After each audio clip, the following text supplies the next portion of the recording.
It is time to enjoy example number 5 on linear functions. Are you ready? All right. Once again, we are given some information and we're asked to build the equation of a line and then graph it.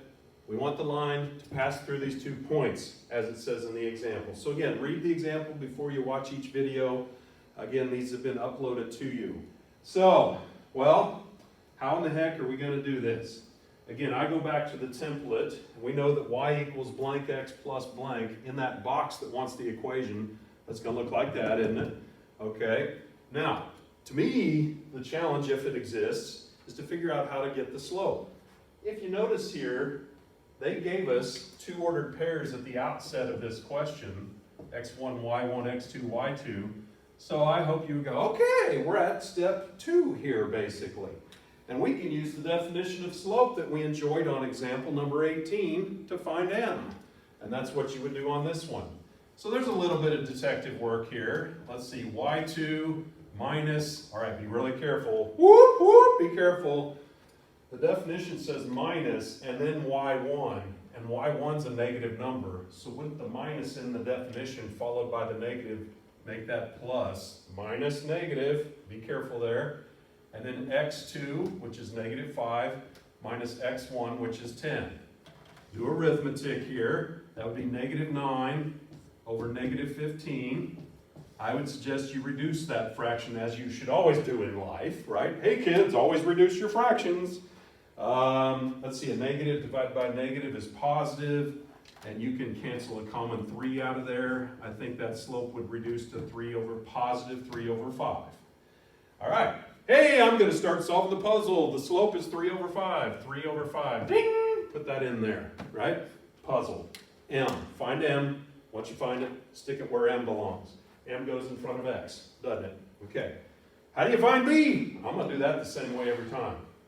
There's other ways to do it. I like this. I've been doing it this way for quite a while, and it's worked really, really well. The slope, m, is 3/5. B is what we're looking for. Where do you get a pair of numbers for x and y? One of your ordered pairs. Pick one. Doesn't matter. Okay? Again, flip a coin if you have to. How many of you want to use this one? How many of you want to use this one? Okay, we'll use this one since more of you cheered for this one.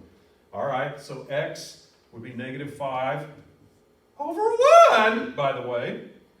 And then y would be negative 11. Okay, simple arithmetic here. So negative 11 equals, here the 5s would cancel. Good choice, by the way, to pick that ordered pair, you guys, so that the 5s would cancel. That'd be negative 3 plus b. And then you add the 3 to both sides, don't you? And b turns out to be negative 8. I'm already a little nervous on my scale over here, but we'll make it work. All right, so y equals 3/5 x plus negative 8. Again, let's consolidate that. Plus negative 8 would be simply minus 8, wouldn't it? All right, so y equals 3/5 x minus 8. And the reason we like those equations to be in that format, once again, is because it's very easy now to find our slope and our intercept. Let's get a beginning point. Look, I left this up here from the previous examples. Your y-intercept is always going to be 0 something, all right? And you're picking 0 because it's easy math. 3/5 times 0 disappears, and what does y equal? That there negative 8 number sitting out there on the end. Ain't that interesting? All right, so 0, negative 8. 0, oh boy, negative 8.